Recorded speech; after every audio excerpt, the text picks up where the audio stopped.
நாங்கள் ஹெப்சி டேவிட் அழைக்க போறோம். Praise Lord sister. பிரதர். முதலாவது உங்களுடைய மன்னிப்புக்கு நான் நேரம் தவறுதலா சொல்லிவிட்டு இப்பொழுது 6:30 மணி. என்ற நேரம் எனக்கும் தொடர்ந்தோக்கும் 3 மத்தியாலம் வித்தியாசம். இந்த நேரத்தை தவறா சொல்லிவிட்டு மன்னிக்கவும். இப்பொழுது உங்களை ஒப்புக்கொள்கிறேன். நீங்க வழி நடத்துங்க. God bless you. God bless you.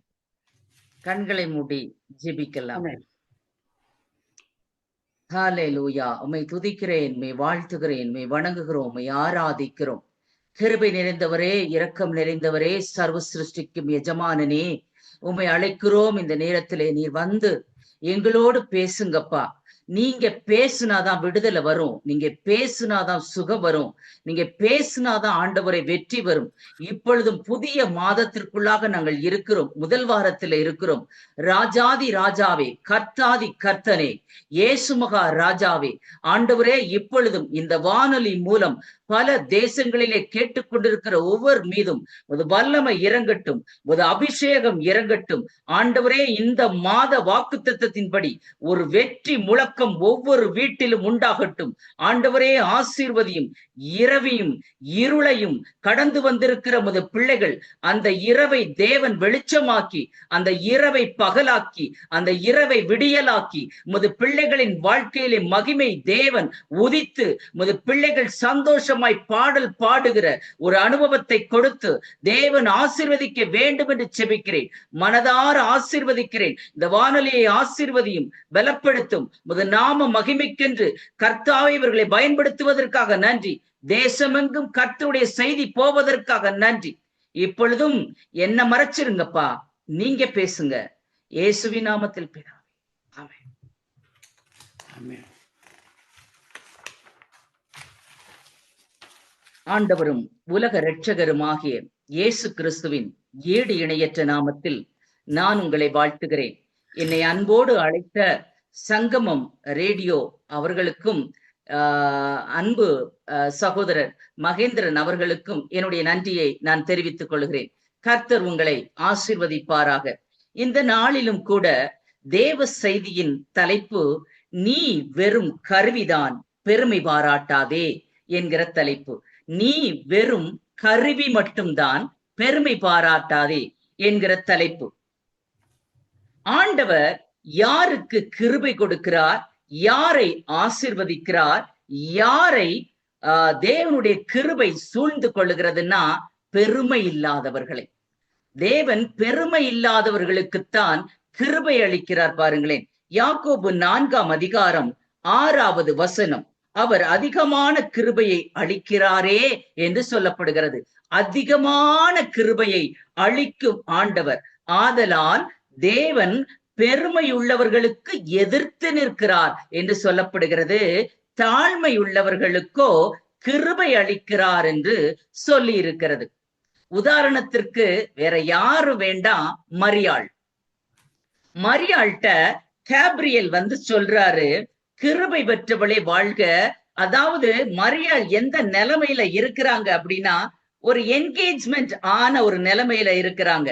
இந்த சூழ்நிலையில தான் கேப்ரியல் வருகிறார். லூக்கா 1ஆம் அதிகாரம் 26வது வசனத்தில் இருந்து வந்து சொல்லுகிறாரு.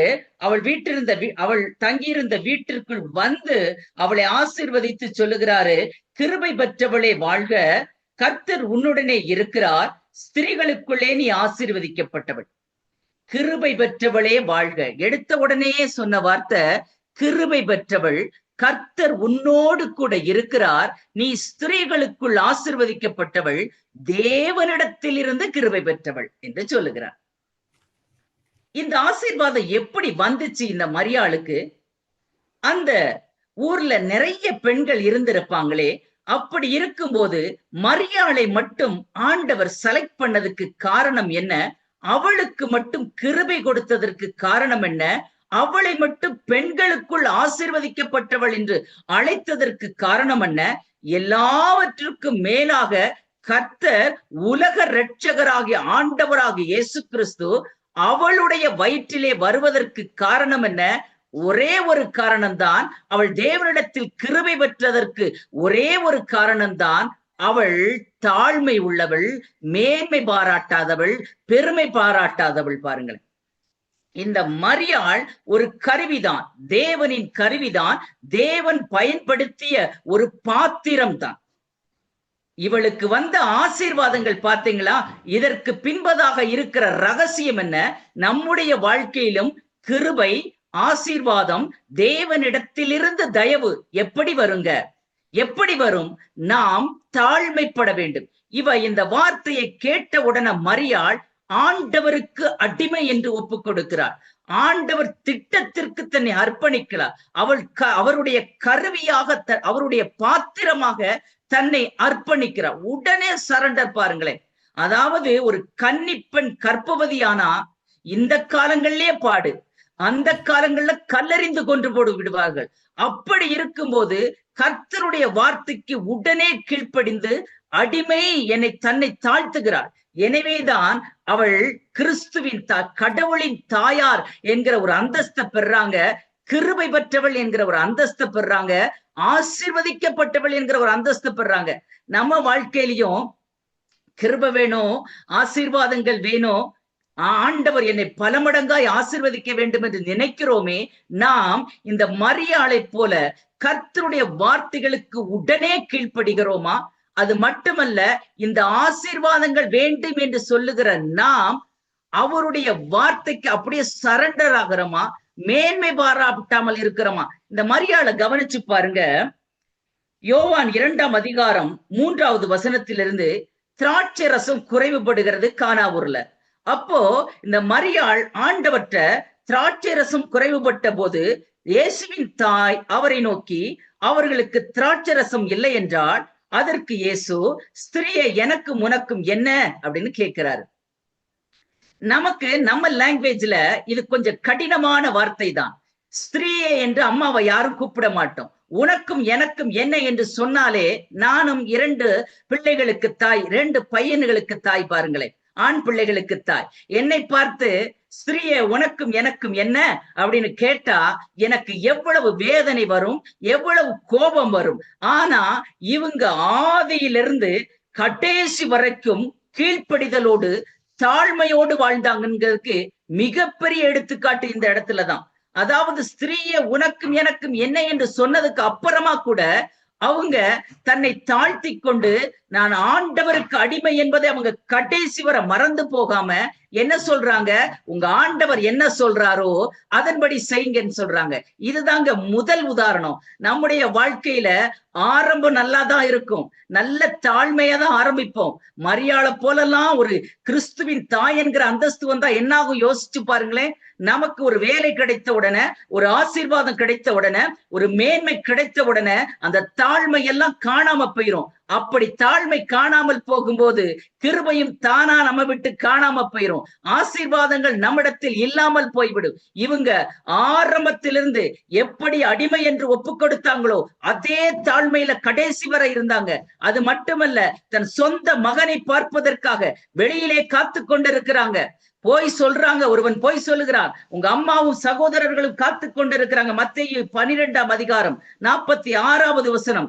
வெளியிலே காத்து கொண்டிருக்கிறார்கள் என்று சொன்ன போது அவர் சொல்லுகிறார், மத்தேயு 12:47, அப்பொழுது ஒருவன் அவரை நோக்கி, உம்முடைய தாயாரும் உம்முடைய சகோதரரும் உம்மோட பேச வேண்டும் என்று வெளியே நிற்கிறார்கள் என்றார். தம்மிடத்தில் இப்படி சொன்னவனுக்கு அவர் பிரதியுத்தரமாக, என் தாயார் யார், என் சகோதரர் யார் என்று சொல்லுகிறார். பிதாவின் சித்தத்தை செய்யறவங்க தான் எனக்கு தாயாரும் சகோதரரும் சொல்றாங்க. இந்த வார்த்தை இப்போ நானும் நீங்களும் தாய்களாயிருக்கிற உங்களுக்கும் கேட்கிறேன். நீங்க வெளியே உங்க மகனை பார்க்க காத்து கொண்டு இருக்கிறீங்க. மகனை பார்க்க வேண்டும் என்று துடியாய் துடித்துக் கொண்டு நின்று கொண்டிருக்கும் போது இப்படிப்பட்ட ஒரு வார்த்தை வரும் பொழுது எவ்வளவு வேதனையாக இருக்கும். உன்னை எப்படியெல்லாம் வளர்த்தேன், எப்படியெல்லாம் படிக்க வச்சேன். நம்ம பேசுறது தாய்மாருடைய லாங்குவேஜ் அப்படிதான். எப்படியெல்லாம் படிக்க வைத்தேன், எப்படியெல்லாம் உன்னை நடத்தினேன், எப்படியெல்லாம் உன்னை கஷ்டப்பட்டேன். ஆனா என்ன பார்த்து யார் எனக்கு சகோதரன் சகோதரி, பிதாவின் சித்தம் செய்கிறவன் சொல்லி நீ இப்படி சொல்லுகிறாயே என்று சொல்லியிருப்போம்ல. ஆனா அதுலயும் அந்த தாழ்மையை பார்க்கிறோம். கடைசி வரை, சிலுவையின் கடைசி வரை இயேசு மரணித்த போதும் சிலுவையின் அடியிலே நின்றவர்கள். அது மட்டுமல்ல, 120 பேர் அப்போஸ்தலர் நடபடிகள்ல பரிசுத்தாவிக்காக காத்திருக்கும் போது மரியாளும் காத்திருந்தாங்க. இதுல இருந்து என்ன தெரிகிறது?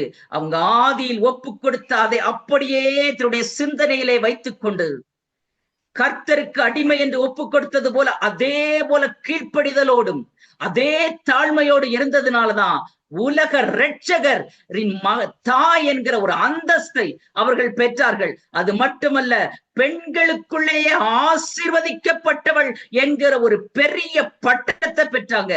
அது மட்டுமல்ல, கிருபை பெற்றவள். அது மட்டுமல்ல, அவள் மகிமையாய் பாக்கியவதி என்கிற ஒரு பட்டத்தை பெறாங்க. பாக்கியவதி என்கிற பட்டம் எல்லாத்துக்கும் கிடைச்சிடாதுங்க. மகிமையான ஒரு பட்டம். நம்முடைய வாழ்க்கையிலும் ஆசீர்வாதங்கள் வேண்டும், மேன்மைகள் வேண்டும், கிருபைகள் வேண்டும், பாக்கியவதிகளுக்குள்ள எல்லா அந்தஸ்து வேண்டும், தேவனிடத்தில் கிருபை வேண்டும் என்று நினைக்கிறோமே, இந்த கீழ்ப்படிதலும் இந்த தாழ்மையும் இருக்கிறதா? ஆண்டவர் இந்த தாழ்மை இல்லாத ஒருவனை குறித்து வேதத்தில் அவனை மிகவும் கண்டிக்கிறார். அவன் யார் என்று பார்க்கலாமா? ஏசாயா 10ஆம் அதிகாரம் 15வது வசனம். கோடாரியானது தன்னால் வெட்டுகிறவனுக்கு விரோதமாய் மேன்மை பாராட்டலாமோ? வாளானது தன்னை கையாடுகிறவனுக்கு விரோதமாய் மேன்மை பாராட்டலாமோ? பாராட்டினால் தடியானது தன்னை பிடித்தவனை மிரட்டினார் போலவும், கோலானது நான் மரக்கட்டை அல்லவென்று எழும்பினார் போலவும் இருக்குமே. இந்த வார்த்தை ரொம்ப ஒரு கடினமான வார்த்தை தான். ஆனா உங்களுக்கு லகுவாக எளிதாக நான் சொல்லிக் கொடுக்க ஆசைப்படுகிறேன். கோடாரியானது தன்னால் வெட்டுகிறவனுக்கு விரோதமாக மேன்மை பாராட்டலாமோ? ஒரு கோடாரி, ஒரு விலை உயர்ந்த கோடாரி, நல்ல ஒரு ஷார்ப்பான கோடாரி தரையிலே கிடக்கிறது. தரையிலே கிடக்கும் வரை அந்த கோடாரிக்கு எந்த மதிப்பும் மரியாதையும் இல்லை. அந்த கோடாரியை யாராவது ஒருவன் கையாள வேண்டும், யாராவது ஒருவன் எடுத்து அதை வெட்ட வேண்டும். வெட்டும் வரை கோடாரிக்கு மதிப்பே இல்லை. நம்முடைய வாழ்க்கையும் அப்படித்தான். நாமும் இந்த கோடாரி மாதிரிதான். கர்த்தர் நம்மை பயன்படுத்தும் வரை ஒரு பயனும் இல்லை. பாருங்களேன், இப்பொழுது ஆண்டவர் சொல்லுகிறார், கோடாரியானது தன்னால் வெட்டுகிறவனுக்கு விரோதமாய் மேன்மை பாராட்டலாமா? பெருமை பாராட்ட முடியுமா? கோடாரி நான் தான் வெட்டுனேன், நான் தான் பலசாலி, நான் தான் எல்லாம் செஞ்சேன், நான் தான் இந்த மரத்தை பிளந்தேன் என்று சொல்ல முடியுமா? சொல்ல முடியாது. கோடாரி தரையிலே கிடக்கும் வரை மதிப்பில்லை. அதை ஒருவன் கையாள வேண்டும். அடுத்து, வாளானது தன்னை கையாடுகிறவனுக்கு விரோதமாய் மேன்மை பாராட்டலாம். நல்ல பளபளன்னு ஒரு வாள், நல்ல விலை கூடின ஒரு வாள், நல்ல ராஜாவின் உரையிலே கூட இருக்கிறது. அந்த உரையிலே இருக்கும் வரை அந்த வாளுக்கு எந்த ஒரு மதிப்போ மரியாதை, அது எவ்வளவு விலை கூடி இருந்தாலும் மதிப்பில்லை. ஆனா அந்த வாள் உரையிலிருந்து எடுக்கப்பட்ட பிறப்புதான் அதற்கு மகிமை, அதற்கு வெற்றி. பாருங்களேன், அதைத்தான் வேதாகமும் சொல்லுகிறது. வாளானது தன்னை கையாடுகிறவனுக்கு விரோதமாய் மேன்மை பாராட்டலாமோ? அப்படி பாராட்டினால் என்ன அப்படின்னு சொல்லப்படுகிறது? பாராட்டினால் தடியானது தன்னை பிடித்தவனை மிரட்டினார் போலும். ஒரு கையிலே தடி வைத்திருக்கிறான் ஒருவன், அந்த தடி பிடித்திருக்கிறவனை பார்த்து மிரட்டுவது போல. அது மட்டுமல்ல, கோலானது நான் மரக்கட்டை அல்ல என்று சொல்லுவது போல. இப்பொழுது உங்களுக்கு நன்றாக இந்த வசனம் புரிந்திருக்கும். கோடாரியானது தன்னால் வெட்டுகிறவனுக்கு விரோதமாய் மேன்மை பாராட்ட முடியாது. நம்முடைய வாழ்க்கையிலும் அப்படித்தான். அழகை குறித்து மேன்மை பாராட்டுகிறோம், படிப்பை குறித்து மேன்மை பாராட்டுகிறோம், ஊழியத்தை குறித்து மேன்மை பாராட்டுகிறோம், வேலையை குறித்து மேன்மை பாராட்டுகிறோம், அந்தஸ்தை குறித்து மேன்மை பாராட்டுகிறோம், அதிகாரத்தை குறித்து மேன்மை பாராட்டுகிறோம், கலரை குறிச்சு, ஹைட்டை குறிச்சு, ஞானத்தை குறித்து மேன்மை பாராட்டுகிறோம். ஏன் ஊழியர்கள் ஊழியத்தை குறித்து கூட மேன்மை பாராட்டுகிறார்கள், கிருபைகளை குறித்து கூட மேன்மை பாராட்டுகிறார்கள். எனக்கு தீர்க்க தரிசனம் உண்டு, எனக்கு பிசாசை துரத்தும் வல்லமை உண்டு, எனக்கு சொஸ்தமாக்கும் வரங்கள் உண்டு. இதையெல்லாம் யார் கொடுத்தது? கையாளுகிறவர் ஒருவர் இருக்கிறார், அவர் கொடுத்திருக்கிறார். நாமெல்லாம் கோலும் தடியும் தான். பிரியமானவர்களே, கையாளுகிறவர் இல்லை என்றால், கையாளுகிறவர்கள் நம்மை பயன்படுத்தவில்லை என்றால், அவர் நம்மை பயன்படுத்தவில்லை என்றால் நம்மால் ஒன்றும் செய்ய முடியாது. பாருங்களேன், இப்போ இந்த வசனம் யாருக்காக சொல்லப்பட்டது என்று சொன்னால், அசீரியனாகிய சனகரிப்புக்காக சொல்லப்பட்ட வசனம். பாருங்களேன், இந்த அசீரியன் சமாரிய சமாரியாவை தோற்கடித்திருக்கலாம், இஸ்ரவேலை சிறைபிடித்திருக்கலாம். ஆனால் அவன் எண்ணம் இப்பொழுது என்ன என்று சொன்னால், யூதாவையும் நான் கைவசப்படுத்திக் கொள்வேன் என்கிற ஒரு பெருமை, ஒரு சிலாக்கியம். அது மட்டுமல்ல, ஏசாயா 36, 37 அதிகாரத்துல நீங்க வாசித்து பார்த்தீர்கள் என்று சொன்னால், இந்த சனகரிப், அசீரிய ராஜாவாகிய சனகரிப் மிகவும் பெருமை பேசுகிறான். வாயில் வந்ததையெல்லாம் பேசுகிறார். அவனுடைய சேனாதிபதி, படைத்தளபதி ரப்சாக்கே வந்து நின்று கொண்டு கர்த்தருடைய ஜனங்களையும் எசேக்கியாவின் ஜனங்களையும் தாறுமாறாக பெருமை பேசுகிறான், தாறுமாறாக பேசுகிறான். அது மட்டுமல்ல, அவன் சொல்லுகிறான், ஒரே ஒரு பெருமை வார்த்தையை சொல்லுகிறேன், உனக்கு 2000 குதிரைகளை தருகிறேன், அதன் மேல் ஏறி உட்காருவதற்கு ஆட்கள் உண்டா என்று கேலி பண்ணி சிரிக்கிறான். உன் கடவுள் ரட்சிக்க முடியாதுன்னு சொல்றான், உன் கடவுள் காப்பாற்ற முடியாதுன்னு சொல்றான். பக்கத்தில் இருக்கிற எல்லா பட்டணங்களையும் பிடித்திருக்கிறேன், அந்த தேவர்கள் எல்லாம் காப்பாற்றாம போன போது உன் தேவன் எப்படி காப்பாற்றுவார் என்று சொல்லி அவர்கள் பாஷையிலேயே, ஜனங்கள் பாஷையிலேயே, அவன் எபிரேய பாஷையிலே பேசி ஜனங்களை மனமடிவாக்குகிறார். உங்க வாழ்க்கையிலையும் உங்களை மனமடிவாக்கும் சத்துரு எழும்பி இருப்பான் பாருங்களேன். பயங்கர பெருமைகளை பேசுவான், உங்கள்கிட்ட இல்லாததை பேசுவான். அதாவது உங்களை ரொம்ப சோர்வுக்குள்ளாக்குவான், துக்கப்படுத்துவான். அவன் அதிகாரத்தை பேசுவான், பணபலத்தை பேசுவான், படைபலத்தை பேசுவான். நீங்கள் சிறிய ஊழியம் செய்து கொண்டிருக்கலாம், உங்கள் ஊழியத்தை விமர்சிப்பான், உங்கள் ஊழியத்தை கேலி கிண்டலுக்கு ஆக்குவான். ஆனா ஒன்ன புரிந்து கொள்ளுங்கள், கர்த்தருடைய கோபம் வரும்போது அவருக்கு முன்பதாக நிற்பவன் ஒருவனும் இல்லை பாருங்களேன். அவனுக்காக சொல்லப்பட்ட வார்த்தை தான் ஏசாயா தீர்க்கதரிசி மூலம் இந்த கோடாரியின் உவமை பாருங்களேன். இப்ப என்ன நடந்தது? ஏசாயா 10 அதிகாரம் 5வது வசனத்திலிருந்து ஆண்டவர் சொல்றாரு, என் கோபத்தின் கோலாகிய அசீரியனுக்கு ஐயோன்னு சொல்றார். கர்த்தருடைய கோபத்தின் கோல் தான் இந்த அசீரியன் என்று சொல்லுகிறார். அது மட்டுமல்ல, அவன் என் கையில் இருக்கிறது, அவன் கையில் இருக்கிறது என் சினத்தின் தண்டாயுதம் அப்படின்னு சொல்றாரு. என்னுடைய கோல் தான்ப்பா, என்னுடைய சினத்தின், என் கோபத்தின் தண்டாயுதம் தான் இந்த அசீரியன். அப்படி இருக்கும்போது நான் எதுக்காக அவனை இந்த ஜனங்களுக்கு மத்தியில அனுமதிச்சேன்னா, அந்த ஜனங்கள் அவபக்தியாக இருந்தாங்க, அதனால எனக்கு கோபம் ஊட்டுனாங்க. அதாவது ஏசாயா 10 அதிகாரம் 6வது வசனம், அவபக்தியான ஜனங்களுக்கு விரோதமாய் நான் அவனை அனுப்பி எனக்கு கோபமூட்டின ஜனத்தை கொள்ளையிடவும் சூறையாடவும் அதை வீதியின் சேட்டை போல மிதித்து போடவும் அவனுக்கு கட்டளை கொடுப்பேன். இந்த கட்டளையை வாங்கி கொண்டுதான் எல்லா காரியத்தையும் செஞ்சான். ஆனா இப்ப யூதாவுக்கு விரோதமாக, எருசலேமுக்கு விரோதமாக அவன் பேசின வார்த்தைகளை பார்த்தீங்களா? 2000 குதிரை கொடுப்பானா, அது மேல ஏறி உட்கார கூட உனக்கு ஆள் இல்ல, உன் கடவுள் எப்படி உன்னை காப்பாத்துவாரு? எசேக்கியா பொய் சொல்றாரு, உன் கடவுள் உன்னை காப்பாற்ற முடியாது. இதே போலதான் நிறைய சாத்தானின் சூழ்ச்சிகள் உங்க வாழ்க்கையிலையும் உன் கடவுள் காப்பாற்ற முடியாதுன்னு சொல்லுவாங்க, டாக்டர்கள் உன்னை காப்பாற்ற முடியாதுன்னு சொல்லுவாங்க, உனக்கு நன்மை வராதுன்னு சொல்லுவாங்க, நீ இயேசுன்னு சொல்லி பிரயோஜனம் இல்லைன்னு சொல்லுவாங்க. அது சாத்தானின் சதி என்பதை நீங்கள் புரிந்து கொள்ள வேண்டும். பாருங்களேன், இந்த இடத்துல அவபக்தியான ஜனங்களுக்காகத்தான் கர்த்தர் அதை அனுமதித்திருந்தார். யாருக்கு அனுமதிப்பார் தெரியுமா? அவபக்தியான ஜனங்களுக்கும், கர்த்தரை விட்டு தூரம் போகிறவர்களுக்கும், கர்த்தருடைய வார்த்தைக்கு கீழ்ப்படியாமல் போகிறவர்களுக்கும் தான் கர்த்தருடைய சினத்தின் தண்டாயுதம் எழும்பும். ஆனாலும் கர்த்தரிடத்துல சரண்டர் ஆகும் போது, ஒப்பு கொடுக்கும் போது, கீழ்ப்படியும் போது அவர் அதாவது இந்த அப்பா என்ன பண்ணுவாருன்னா, பிள்ளைய நல்லா அடிப்பார் பாருங்க, தப்பு பண்ணிட்டா, தவறு பண்ணிட்டா. ஆனா அதே அப்பா மத்தவங்க அடிக்கிறத பார்த்துக்கிட்டு இருக்க மாட்டாரு.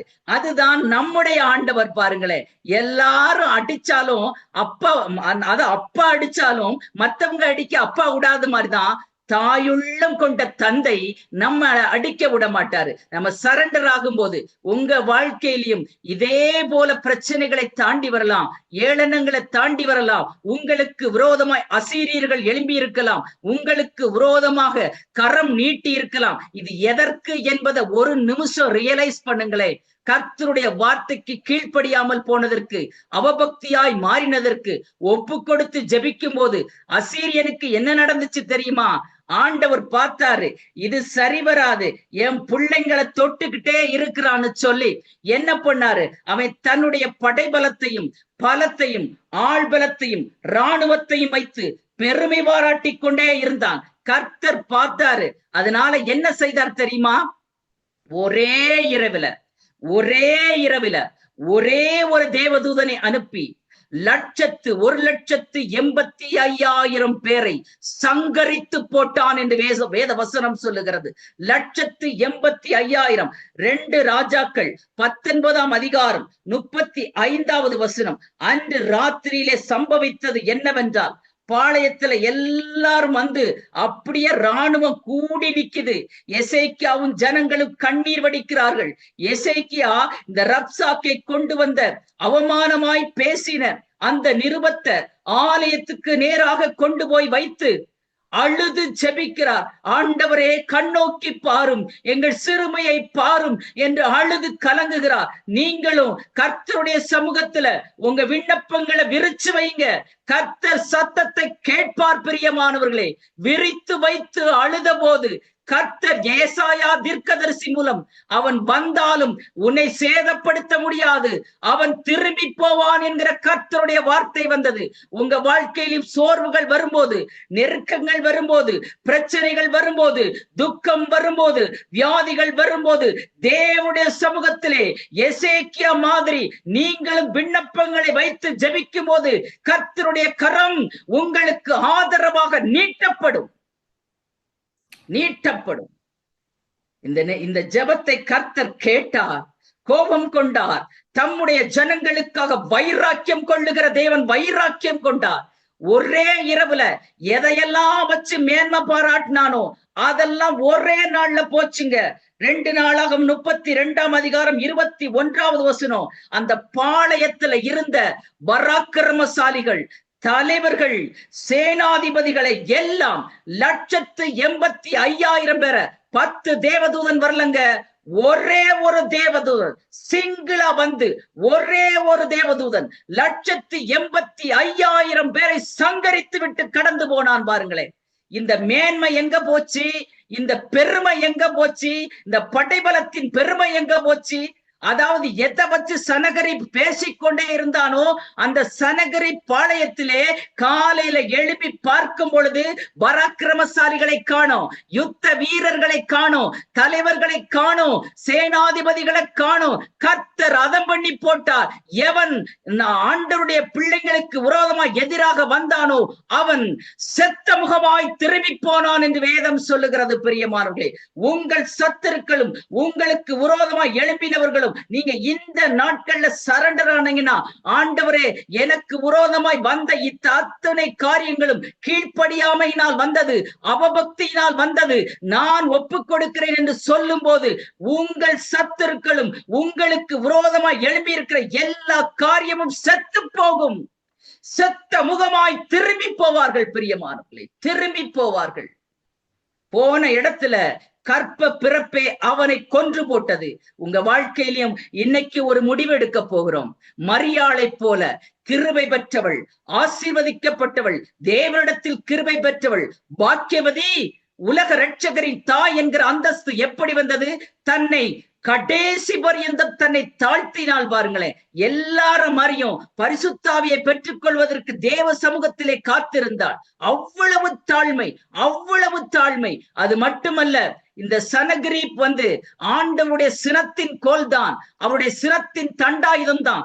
அவன் தன்னை பெருமை பாராட்டின போது ஒரே நாளில் வீழ்ந்து போனான். அதுபோல நம்முடைய வாழ்க்கையில் இருக்கிற எல்லா பெருமைகளையும் தூக்கி எறிந்து விட்டோமான்னா இந்த நிமிஷத்துல தேவன் உங்களுக்கு எதிரானதை எல்லாம் ஆசீர்வாதமாக மாற்றி, எந்த காரியங்களை எல்லாம் கண்டு பயந்து கொண்டிருக்கிறீங்களோ, வியாதியின் கொடூரம், துக்கத்தின் கொடூரம், சத்துருக்களின் பிடி, ஏமாற்றம் எல்லாம் செத்து போகும். கர்த்தர் உங்களை ஆசீர்வதிப்பாராக. ஜெபிக்கலாம். பரிசுத்தமுள்ள பிதாவே, இந்த வேளைக்காக நன்றி செலுத்துகிறோம். நாங்கள் வெறும் கருவி மட்டும்தான். எந்த பெருமைகளும் எங்களுக்கு வேண்டாம். எதை குறிச்சும் பெருமை வேண்டாம் ஆண்டவரே. மரியாளை போல அடிமை என்பதை, ஆண்டவரே உங்களுக்கு அடிமை என்பதை யாரெல்லாம் இந்த செய்தியை கேட்டு ஒப்பு கொடுக்கிறாங்களோ இவங்க வாழ்க்கையில இருக்கிற எல்லா போராட்டங்களையும் கர்த்தர் மாற்றி, ஆண்டவரே இவர்களை ஆசீர்வதிக்க விரும்புகிறீர். ஆண்டவரே பயத்தின் மீது பயம், திகிலின் மீது திகில், சத்துருவின் போராட்டம், பறித்து கொண்ட காரியங்களை கர்த்தர் திருப்பி கொடுப்பதற்காக ஸ்தோத்திரம். கர்த்தர் உமது மகளுக்காக வைராக்கியம் கொள்வதற்காக நன்றி ஆண்டவரே. இந்த ஜெபத்திலே தேவனுடைய கிருபை இருப்பதற்காக நன்றி. இந்த வானொலியை ஆசீர்வதியும். பல தேசங்களிலே விதைக்கப்படுகிற இந்த விதைகள் முளைத்து மரமாகி காய் கொடுத்து கனி கொடுக்க உதவி செய்யும். என்னை அழைத்த ஆண்டவரே, இந்த வானொலியை கர்த்தர் ஆசீர்வதிக்க வேண்டும் என்று கூட ஜெபிக்கிறேன்.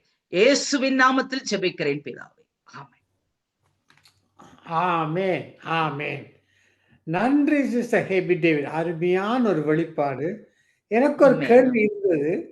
ஏன் ஆண்டவர் இந்த மரியாதை தெரிந்ததை, எத்தனையோ அழகான பெண்கள் இருக்க கூடியதாய் இந்த மரியாதை ஏன் தேர்ந்தெடுத்தார் என்ற கேள்விக்கு விடை கிடைத்து விட்டது. அல்லேலூயா. ஸ்திரியே, நல்ல ஒரு கருத்தை சொன்னீங்க. ஸ்திரியன்னு சொல்லும் பொழுது அவள் அடிபணிந்தாள். வாழப்படி சொன்னீங்க, சனப்படி சொன்னீங்க. அருமையான ஒரு இந்த வைரத்தில் உள்ள பொக்கிஷங்களை எடுத்து தந்தீங்கள். அநேக காரியங்களை நாங்கள் கற்றுக்கொண்டோம் சிஸ்டர். உண்மையிலே மிக மிக எனக்கு ஆசீர்வாதமா இருந்தது. சிஸ்டர் கூட சொல்லிக் கொண்டிருக்கிறார். உண்மையிலே ஆசீர்வாதமா இருக்கிறது. இப்படிப்பட்ட எப்படி நீங்கள் கொடுக்கிறீர்கள் கேள்வி எனக்கு உண்டு. அதாவது எத்தனையோ ஊழியக்காரர் செய்து கொடுக்கிறார்கள், ஆனால் உங்களுடைய செய்தியிலே ஒரு வல்லமை பாய்ந்து வருவதை கண்டேன். அப்ப ஏதோ ஒன்று உங்களுக்குள் வாசம் பண்ணதை உணர்கிறேன். காரணம், நீங்க உண்மையாய் உத்தமமாய் கர்த்தருக்கு கீழ்ப்படிந்து ஊழியம் செய்யும் பொழுது கர்த்தர் உங்களை அபரிமிதமாக ஆசீர்வதிப்பார். உங்களுடைய செய்தியை 294 பேர் கேட்டிருக்கிறார்கள். இந்த செய்தியை உலகமெங்கும் போகும். காரணம், உங்களை போன்ற தாய்மார்கள் வந்து இப்படி செய்தி கொடுக்கும் பொழுது அநேகர் காரியங்களை கற்றுக்கொண்டு ஒன்றான மெத்தவனை கண்டுகொள்வார்கள். ரட்சிப்பு தான் சிஸ்டர். உண்மையில உங்களுடைய ஊழியத்தை நான் பார்த்திருக்கிறேன். உங்களுடைய இதுல கலந்து கொண்டிருக்கிறேன். அருமையா இருக்கு. உண்மையில ஒரு ஆசீர்வாத செய்தி. எனக்கு மிகவும் ஆசீர்வாதமா இருந்தது. இல்ல அநேகர் கேட்டுக் கொண்டிருக்கிறார்கள். அதாவது இன்றைய நாளில் உங்களுடைய செய்தியை சிஸ்டர் இது 1986 பேர் கேட்டுக்கொண்டிருக்கிறார். உங்களுடைய செய்தி இப்ப 1986 பீப்புள் கேட்டுக்கொண்டிருக்கிறார். உலகம் எங்கும், இலங்கை, இந்தியா, டொரண்டோ, அமெரிக்கா, எல்லா தேசத்திலிருந்து கேட்டுக்கொண்டிருக்கிறார். அப்படியே கர்த்தர் உங்களுடைய வார்த்தை கேட்க கிருபை செய்திருக்கிறார். உண்மையிலே மிக மிக ஆசீர்வாதமான சிஸ்டர். உங்களையும் ஆசிரியக்கும். தொடர்ந்து நீங்கள் இந்த வார்த்தை வெளிச்சத்திலே வந்து வார்த்தையை கொடுக்கும் பொழுது அநேகர் ரட்சிக்கப்படுவார். மட்டுமல்ல, ஆண்டவரை சொந்த ரட்சகராக ஆயிட்டுக் கொள்வார்கள். கர்த்தர் உங்களையும் உங்கள் ஊழியங்களையும் கையிட்டு செய்யும் காரியங்கள் அனைத்தை தேவன் அபரிமிதமாக ஆசிர்வதிப்பாக. உங்களுக்காக சங்கமா வானொலியும் நித்திய வச்சத்தின் தேவ பிள்ளைகளும் வார்த்தையின் வச்சத்தின் பிள்ளைகளும் உங்களுக்காக இதோவாக ஜெயிப்பார்கள். கர்த்தர் உங்களை ஆசீர்வதிப்பார்கள். ஆமென். ஆமென். Thank you brother. Thank you. God bless you. God bless. Thank you. Sister, உங்களுக்கு இந்த சாட்டர்டே ஈவினிங் உங்களுக்கு டைம் இருக்குமா? பிரதர் என்கிட்ட கேக்குறீங்களா? ஆமாம், உங்கள்ட்ட தான் கேட்குறேன் சிஸ்டர். நான் பிரதர் லெஸ்லி, சங்கமம் ரேடியோ. சாட்டர்டே நாங்கள் இந்த எத்தனை மணிக்கு பிரதர்? சாட்டர்டே எங்களோட டைம் 9 மணி, உங்களோட 3, 6:30 நினைக்கிறேன். ஈவினிங் 6:30. ஆமாம் ஆமாம். 6:30 ரேடியோல பேசுறதுக்கா பிரதர்?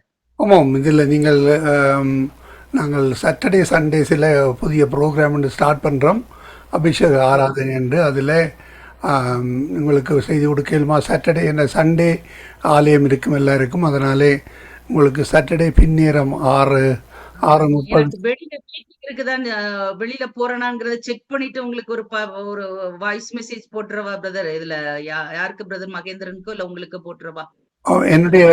நான் உங்களுக்கு லாஸ்ட் வீக்ல மெசேஜ் அனுப்பி நான் உங்களுடைய இந்த மெசேஜ். சரி பிரதர். நீங்க எனக்கு என்னுடைய நம்பர் தெரியும்ல பிரதர், இல்ல தரவா? அவன் இல்லை இல்லை நான் எடுக்கிறேன் மகேந்திரன் ஐயாட்ட இல்லை என்னட்ட இருக்க நினைக்கிறேன். அனுப்பினேன் உங்களுக்கு அனுப்பினேன். இருக்கு. அப்போ என்ன என் வாட்ஸ்அப்பில் இருக்குது. நான் அதில் நான் எழுதி. செக் பண்ணிட்டு கண்டிப்பா சொல்லிடுறேன் பிரதர், கண்டிப்பா சொல்லிடுறேன். ஓகே, காட் பிளஸ் யூம்மா. உங்களோட Thank you, message thank you. உங்களோட மெசேஜை கிட்டத்தட்ட 300 பேருக்கிட்ட பார்த்துருக்கிறார் போன செய்தி. எல்லோருக்கும் ஆசீர்வாதமாக இருந்திருக்கும் விசுவாசிக்கிறோம். இந்த செய்தியை நாங்கள் ஒரு மணி தேர்தல் உங்களுக்கு அனுப்பி தருகிறேன். அதை Thank you. நீங்கள் அனுப்பி கொடுங்கள், ஷேர் பண்ணுங்கள். பலருக்கு ஆசீர்வாதமாக இருக்கும். Amen. God bless you. Amen. Thank you. Okay. இவர் வந்து லெஸ்ஸி பிரதர் ஹெட் ஆஃபீஸில் இருந்து பேசுகிறேன். நான் வந்து substation Victoria, lessee brother head office Toronto, Canada. Okay okay okay okay okay okay. Thank you thank you. Okay நன்றி நன்றி, அழைத்ததற்கு ரொம்ப நன்றி. விதைகள் எல்லாம் மரங்களாக மாறும். அதாவது அற்புதமான ஒரு ஊழியத்தை கர்த்தர் உங்க கையில கொடுத்திருக்கிறார். ரொம்ப சந்தோஷமா இருக்கு. ஆமேன் ஆமேன். தேங்க்யூ அம்மா. எங்களுக்காக ஜெபித்துக் கொள்ளுங்கள். கர்த்தர் பெரிதான காரியங்களை வழிநடத்துவாரா. ஆமேன். God plus. ஆமென். ஆமென் ஆமென். நன்றி. இன்றைய நாளிலே வார்த்தையின் வெளிச்சம் மிக மிக ஆண்டவர் பரிசுத்த ஆவியானவர் வழிநடத்தி இருந்தார். மிக மிக ஆச்சரியமா இருந்தது. ஒவ்வொரு செய்திகளையும் கேட்க கேட்க வேதாமத்திலே இப்படியான செய்திகள் இருக்கின்றதா, ஆழமான பொக்கிஷம் இருக்கின்றதா என்று நாங்கள் கண்டுகொள்ள அருமையான வார்த்தை கற்றுக்கொண்டோம். இன்றைய நாளே வார்த்தையின் வெளிச்சத்தை